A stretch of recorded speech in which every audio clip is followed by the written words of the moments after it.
ఇద్దరు అన్నదమ్ములు ఒకే తండ్రి రక్తు. నాన్న వదిలి వెళ్ళిన వేల కోట్ల సామ్రాజ్యం. 2005లో ఆ సామ్రాజ్యం రెండు ముక్కలైనప్పుడు ఇద్దరి ప్రయాణము ఒకటే గీత మీద సమానంగానే మొదలైంది. కానీ కాలం గిర్రం తిరిగింది. నేడు ఒకరు రాకెట్ వేగంతో దూసుకుపోతూ ప్రపంచ కుబేరుల సింహాసనంపై కూర్చుంటే, మరొకరు అప్పుల ఊబిలో కూరుకుపోయి కోట్లు మెట్లెక్కుతున్నారు. వారే ముఖేష్ అంబానీ, అనిల్ అంబానీ. ఒకప్పుడు అందకంటే ఎక్కువ క్రేజ్, ఎక్కువ ఆస్తున్న అనిల్ అంబానీ ఎక్కడ ఫెయిల్ అయ్యారు? అసలు ముఖేష్ అంబానీ సక్సెస్ వెనుక ఉన్న ఆ సీక్రెట్ ఏంటి? ఈ రోజే మన పాడ్కాస్ట్ లో క్లియర్ గా చెప్పారు. ధీరుభాయ్ అంబానీ సైకిల్ మీద దుస్తులమ్మి యమన్ దేశంలో ఒక పెట్రోల్ బంక్ లో చిన్న ఉద్యోగిగా ప్రస్థానాన్ని ప్రారంభించి తన అద్భుతమైన వ్యాపార చతురతతో భారతదేశపు అత్యంత ప్రతిష్టాత్మకమైన వ్యాపార సామ్రాజ్యం రిలయన్స్ ఇండస్ట్రీస్ ను నిర్మించిన ఒక పారిశ్రామిక దిగ్గజం. ఒక సామాన్యుడు ఎంతకైనా ఎదగగలడని ఆయన నిరూపించారు. కానీ 2002లో ఆయన ఎలాంటి వీలునామా రాయకుండానే అకస్మాత్తుగా కన్నుమూశారు. నిజానికి తండ్రి ధీరుభాయ్ రిలయన్స్ సామ్రాజ్యం చీలిపోవాలని ఎప్పుడు కోరుకోలేదు. వారసులు కలిసే ఉండాలన్నారు. ముఖేష్ కలిసే ఉందామన్నా తల్లి కోకిలాబెన్ విడిపోవద్దని చెప్పినా సొంతంగా సామ్రాజ్యాన్ని ఏలాలనే పట్టుదలతో అనిల్ అంబానీ వినలేదు. చివరకు 2005లో పెద్ద మనుషుల సమక్షంలో ఆస్తులు పంచుకుని విడిపోవు. అనిల్ అంబానీ ఏడీఏజీ అనిల్ ధీరుభాయ్ అంబానీ గ్రూప్ పేరుతో సొంత గ్రూప్ ఏర్పాటు చేసుకున్నారు. ఆ రోజుల్లో ముఖేష్ అంబానీకి దక్కినవి ఆయిల్ రిఫైనింగ్, పెట్రోకెమికల్స్, గ్యాస్. ఇవన్నీ పాతతరం వ్యాపారాలు. అప్పట్లో వీటి గ్రోత్ కూడా చాలా స్లోగా ఉండేది. మరి అనిల్ అంబానీకి ఏం వచ్చాయి అంటే telecom, power, financial services, infrastructure. ఇవన్నీ అప్పట్లో భవిష్యత్తును శాసించే హాట్ అండ్ ట్రెండింగ్ రంగాలు. ఓ దశలో ఇద్దరి వ్యాపారాలు మార్కెట్ వాటా సమానంగా ఉండాలి. ఆస్తి పంపకాల తర్వాత అంటే 2007 నాటికి దేశంలో అనిల్ అంబానీ క్రేజ్ అయితే మామూలుగా లేదు. ప్రపంచంలోని టాప్ 6వ కుబేరుల్లో అనిల్ ఒక్కరిగా నిలిచారు. కూర్చొని తింటే కొండలైనా కరిగిపోతాయి అంటారు కదా మన పెద్దలు.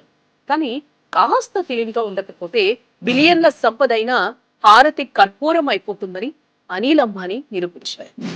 తండ్రి ఎలా ఎదగవచ్చో చూపిస్తే కుమారుడు లక్షల కోట్ల ఉన్నా ఎలా పడిపోవచ్చో చూపించాడు. తప్పు మీద తప్పులు చేసి పతనం వైపు అడుగులు వేశారు. అనిల్ అంబానీ చేసిన మొదటి తప్పు భారీ అప్పులు, అనాలోచిత నిర్ణయాలు. అనిల్ ఎంచుకున్న పవర్, టెలికాం రంగాలకి విపరీతమైన పెట్టుబడులు కావాలి. ఆయన బ్యాంకుల నుంచి వేల కోట్ల అప్పులు తెచ్చి ప్రాజెక్టులు మొదలు పెట్టారు. బట్ అనుకున్న సమయానికి ఏ ప్రాజెక్టు పూర్తి కాక వడ్డీలు కొండలా పెరిగిపోయారు. రెండో తప్పు టెక్నాలజీ ఫెయిల్. టెలికాం రంగంలో అనిల్ నేతృత్వంలోని రిలయన్స్ ఇన్ఫోకామ్ ఒకప్పుడు నెంబర్ 1. కానీ ఆయన సిడిఎంఏ అనే పాత టెక్నాలజీని నమ్ముకున్నారు. అయితే ప్రపంచమంతా జిఎస్ఎం వైపు దూసుకుపోయింది. అనిల్ ఆ మార్పును ముందే గమనించలేకపోయారు. తీరా మారేసరికి మార్కెట్ చేతులు దాటిపోయింది.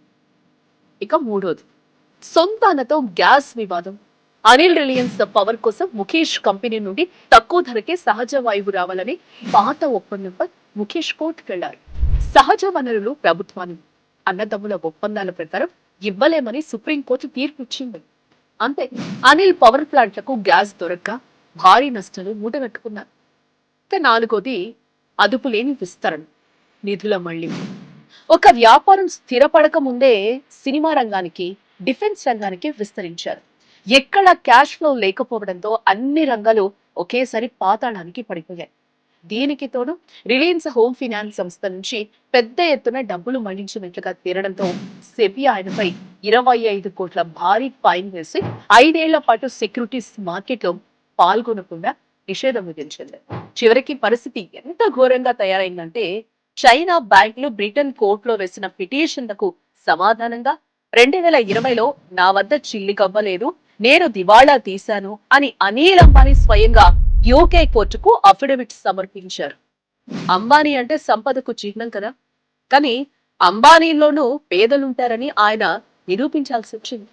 ఒక దశలో స్వీడన్ కు చెందిన ఎడిక్సన్ కంపెనీ బకాయిలు కట్టకపోతే అనిల్ జైలుకు వెళ్లాల్సిన పరిస్థితి వస్తే అన్న ముఖేష్ అంబానీ 462 కోట్ల మొత్తాన్ని చెల్లించి తమ్ముడిని జైలు శిక్ష నుండి కాపాడాల్సి వచ్చింది. మరి తమ్ముడు ఆర్థిక సుడిగుండంలో చిక్కుకొని కుప్పకూలిపోతుంటే ఇదే సమయంలో ముఖేష్ అంబానీ ఒక్కో మెట్టెక్కుతూ పైకొచ్చారు.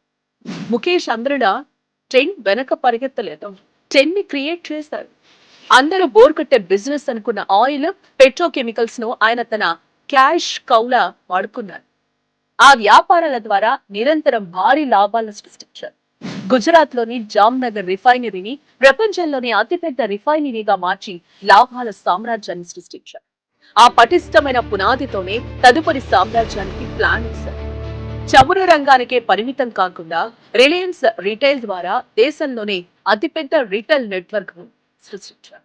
అప్పటికే ప్రపంచం డేటా యుగం వైపు వెళ్తుందని ఊహించి సుమారుగా 2.5 లక్షల కోట్ల రూపాయల సొంత లాభాలను పెట్టుబడిగా పెట్టి రిలయన్స్ జియోన్ తెచ్చారు.